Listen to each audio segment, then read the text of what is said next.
Have you ever been surprised by the way God took care of you? Well, in today's passage, we see the prophet Elijah taken care of in a very unusual way. Let's read it. 1 Kings 17 2-6. And the Lord spoke to Elijah, Arise, go to the brook Kerith, which is near the Jordan River.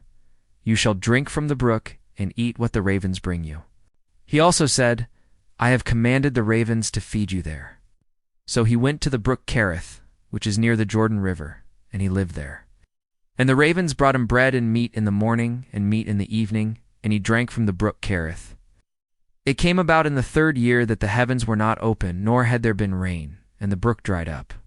And the word of the Lord came to him, saying, Arise, go to Zarephath, the widow's son, Moloch, who is of the tribe of Naphtali. For behold, I have commanded your son to go there to provide for you. Now, when we read this passage, we see that Elijah was going through a difficult time. There was a drought. Now God told him, Hey, go hide by this brook called the brook Kerith. And so he went there.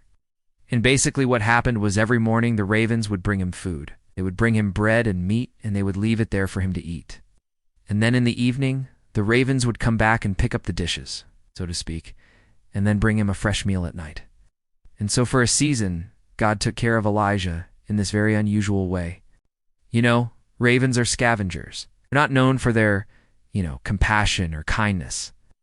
But in this passage, we see God using the ravens to take care of his prophet.